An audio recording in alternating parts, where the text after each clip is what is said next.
Michał, are you there? Oh, Fernando. Oh, I didn't see you there. Wow, Look that's who amazing. I'm going for a walk with Guido. Wow, it's Guido. Yeah, Who's he was at telling me first? that he wanted to go out. Wow, that's Take so him. cool. You took him from Offenen Kanal? Yeah, we Wow. have been listening to the new Tanganas album. What? Tangana? Yeah, Oh, you recommended me this album. yeah, he likes it a lot too. Wow, that's great. But, oh, so can I ask him? Yeah. Guido, what do you think about Tangana new album? I can't speak today. Why?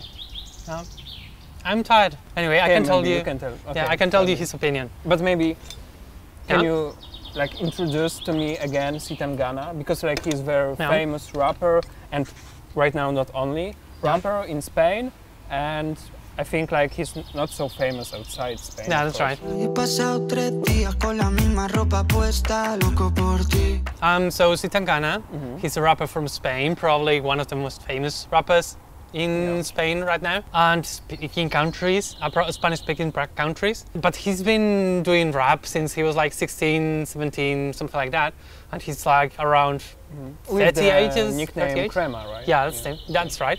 Yeah, like I've been always following him since I was really a kid, since I was in high school, and he has been always a very interesting character because he was always doing like underground as Crema, underground rap, but very thoughtful lyrics, references to books, literary references. Just like, for example, in Poland, we call some rappers that these rappers are representing an intelligent rap. Are you also using this term in Spain? Yeah, I mean, yeah, Okay. you could do that. Yeah. And basically, he was, he later went on to study philosophy in university. So, all those references, you could really notice them. Like, of course, he was also talking about, like living in the street or whatever, and being with his friends, and, being kind of like good for nothing and all that. Yeah. But it was kind of like a mix of those places, like more intellectual rap, but also with, kind of street rap. But at some point he basically said, I'm not going anywhere with this rap. Like, he was super famous in Spain. He had done like 3 or 4 albums, self-edited, and then with an actual, like independent. Yeah, independent, and then actually an actual album with a discography, a small one. But he said, like, I'm not going anywhere. He was really unhappy, and he basically stopped making music for a couple of years.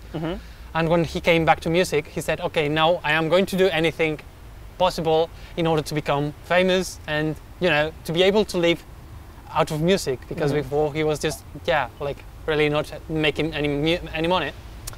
And basically he changed his persona, he changed his name to Tangana, and he started doing kind of like rap that was more kind of like, look at how much money I have, not exactly. He was doing also at the beginning a couple of projects in which he was doing like kind of thoughtful or moody, but the music was way better, the production quality was much better, and even the lyrics and everything was really on point. But the content, like what he was speaking of, it was a bit more simple and superficial, I guess, because he wanted to say, for everyone to understand. And then he went on to continue in like this gangsta way, I guess. But at some point, basically, he had a relationship with Rosalía, another very Spanish famous singer, and at some point, I don't know, he had like his heart broken, probably. He was going through, I guess, not a great phase, and in this new album, El Madrileño, he's basically going back to being very moody. Not actually, he's kind of abandoned rap a little bit, and he's doing, like a pop, folk, flamenco, fusion music. So it's kind of like, urban music, but he's making, taking influences from like all the traditional styles of Spanish music, from flamenco to, I don't know, even to bossa nova from Brazil. So it's very interesting. I mean, I also listened to El Madrileño, but like I didn't really focus on the meaning, on the lyrics, but generally on the general aesthetic of the record. Like, let's for example begin from the cover. Like I really like the style that is like a painting, with red colors. I think also the red colors appear very often on the clips. So you have this kind of artistic vision that is like complete, it's complete art. And also I like the music generally, because it's like all these genres that were combined all together. And also you have like modern approach to the genres that are not a bit modern, because you have auto-tune. Oh, you've been attacked. I thought it was a bird at the beginning, but which is like not so ordinary. So it was just interesting, and I have this feeling that it's like a concept album, that like everything like makes sense. That all songs are somehow connected. I'm not saying lyrically, because I don't really know the meaning, but in the artistic way. And I like the vibe of this record. I love the this kind of warmth I can feel when you have some guest appearings on the record, because I can feel like this kind of family vibe. And I don't know, like even if Tangana is kind of dark on this record, and you have this warmth I was thinking about, like this kind of contrast. Yeah, it's definitely more warm. Yeah. And I want to ask you, like, could you maybe say more about about the meaning of this record? Yeah, I mean, for me, it's I wouldn't say that it's a concept album, because you know, I think there has a lot of consistency musically and what he's talking about and all that.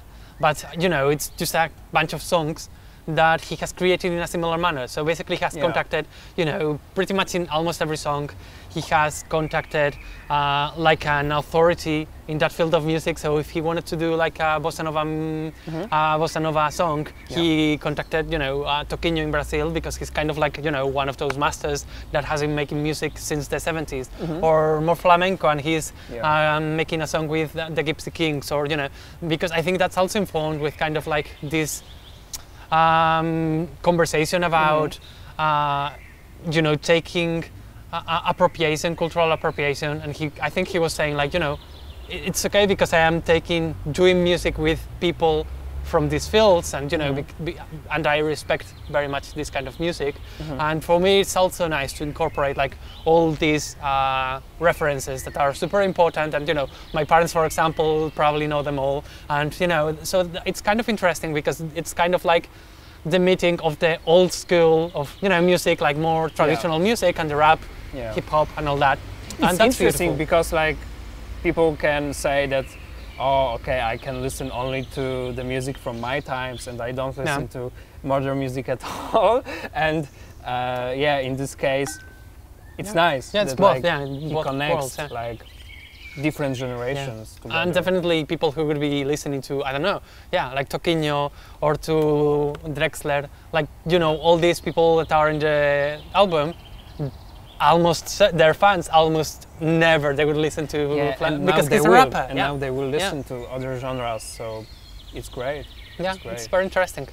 And you know, I don't love everything about. There's, for example, one thing that for me is very cringy in the album, which is in one of the songs. I don't remember which right now. There is like a spoken passage in which he's talking about the traditional music, Spanish kind of music, or either you know, Portuguese, Spanish, and all that, because most of the music have very deep Spanish roots. And he's kind of saying, like, you know, Frank Sinatra, for example, you know, can be really good musician. He's a great musician, but he cannot sing flamenco, because that's something that you have in the blood. And you know, only if you are like Spanish born and bred, you can kind of I remember this part. Okay. And for me, that's very cringy. For me, that's very weird, and I really dislike that. That kind of argument. I think, like, the thing is, you know, there's people from Japan who are amazing flamenco singers. The thing is that you, of course, need to know about that kind of music. There's nothing in particular about like, your blood, because we are just a mix. So for me, that's something that for me was very cringy, and do you think wish like he it was like his his view, or maybe he wanted just to present someone else's view? I don't know. I think it's, you know, this kind of argument, which is like, you know, it's the music from where I am from. You need to be from where I am in order to understand this music. He kind of like had to do that because like the title of the album is El Madrileño, so maybe like I guess maybe. But I agree. But you know, with there's also music from, you know, from Brazil, with roots from Brazil. So. But I have this sometimes. For example, when I listen to Polish rap, like I like some records, I like some songs, but like there are moments that also for me are cringy, and then I'm like feeling a bit weird because on one hand I like the record, I like to listen to it, but I don't like some parts that sometimes appears and like. For me this is small because you know I love every song. It's just that he has like maybe a philosophy about it, in which is like this is the music of my people, which is very sectarian to me. I don't know. Maybe I'm reading into it too much, but anyway. And the songs, however, are really very beautiful, and they are like a really mix of different kinds of music. Of course, you can still listen to the hip hop elements, but also more traditional flamenco, whatever. And he actually does a very good job into approaching, like singing and approaching all these foreign new kinds of music. And when it comes to the lyrics, they are also. I was saying that I was coming from like a gangsta phase. And here he's basically pretty much all the time speaking about being heartbroken, or you know, more thoughtful lyrics like that. For example, there's another song in which he's talking about cambia, which he's basically talking. It means change. So he's saying about like, you know, when I was growing up, everyone was teaching me that in order to be successful, in order to feel successful, I needed to become famous, I needed to be rich, I needed to achieve all these things. And now that I have achieved all these things, to have a lot of more money than I can spend on all that, now you're telling me that I have to change, because that's actually not healthy, that's, you know, that's toxic or whatever. And now that's when you're telling me, yeah, it's too late because I'm already like this famous gangster guy, you know. And yeah, there are like a lot of lyrics that are more thoughtful and heartbroken and love songs and all that, and for me it's like a very nice change mood-wise, because it's kind of like, I'm more comfortable with this kind of discourse than, like basically I have a lot of money but I'm sad or whatever. Anyway, have you seen anything cool lately? I've seen a really good TV show produced by HBO called Mare of Easttown. I'm gonna find out everything. Everything. Sounds similar. Sounds familiar. What? It sounds familiar. Okay, maybe you've heard. I mean, I think you might have heard about this because like right now it's really popular. It's a crime TV show starring Kate Winslet, and of course it's a story about murder that happened in a small town in Pennsylvania, and so the main character is like broken character with a big trauma because her son, who had a lot of problems, committed a suicide in the past, and like of course she's still in this sadness, in this trauma. She can't really live normally. And she's a police detective. And at the beginning there is, of course, like in typical crime story, there's a murder that needs to be solved. Also in the background there are some girls were kidnapped before in this town, which is like a case that wasn't solved yet, so she is still working on it. And what's great about this series is that basically, of course, the whole crime thing is kinda like, you know, in the background, because the most important thing is, of course, like this psychological aspect of the main character of Kate Winslet and of Mare, of course, and you know, like how she's dealing with her loss, and how he's processing that, how she's trying to process that, how she's trying to improve herself during solving a very dark crime that was committed. That sounds like an interesting spin. I mean, on the kind of like thriller, or you know, someone who's investigating a crime and all that, and putting kind of like a more focus on their character, right? Yeah, it does. Of course, like you have plenty of this kind of crime stories, but like I was feeling like there was something unique in this series because like I didn't expect much. I just started watching this because I heard some good opinions, and I just loved how the whole series was directed, how natural it is and realistic, and of course Kate Winslet's performance, which is great. I mean, her character, like she constructed, and you know how she's showing this kind of broken person, very complex person with this trauma, and you know you have a lot of things going on because also like she has an ex-husband who is like living basically very close to her house. There are some other problems that are happening, of course, in the town and within the family. And also what I loved is basically the crime story, because okay, for the whole series you are thinking who committed this crime, and like you have of course many leads, and because you know I've watched some crime stories before, of course, so I have some ideas, and I know that sometimes the creators are like giving you some kind of lead, and you know that it's probably not this because they want you to think in that way. But at the end you find out that of course like they were showing you some leads, so you wouldn't pay so much attention to like the other things, because like everything is complicated all the time, like the relationships, there are many problems, and somehow they might be connected to the crime.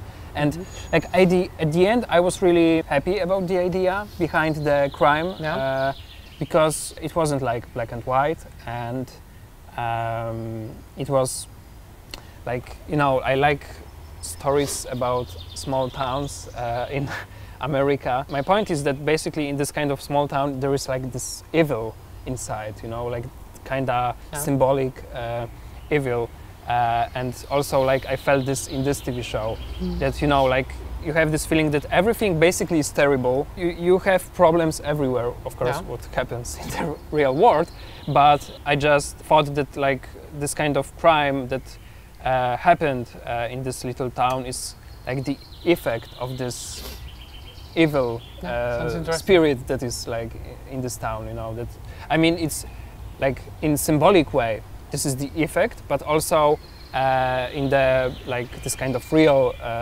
way that also it's kind of like about bad patterns you have in your family and so on. I mean I don't want to give, you know, too many details because I can't but like, I can get a good idea of it. Yeah, like it's really deep, like this TV show, like really great about the psychology. I just enjoyed it. I like the cinematography.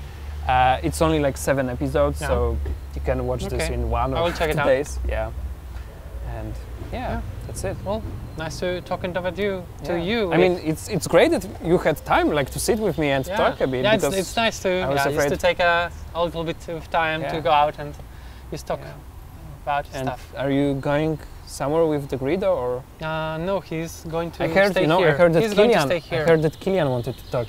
No, but he's staying here. I think that he's even like somewhere here around, you know. I think he's going to stay here.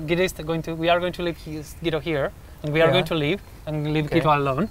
Yeah. And probably Kilian maybe will see it next day. Next day, but I think like he's somewhere here, like no, he's because not. He was Come on. like telling me that he is having a walk now, you know. Maybe we can even notice him. Oh, here he is. What are you doing here, Kilian? Oh, hello. Are you also here? I was just like we just encountered each other. You know, I was checking where the Grido is. Guys, I think I will go because I have a bus. Yeah. And I will just leave you here for the next episode of Culture Clash.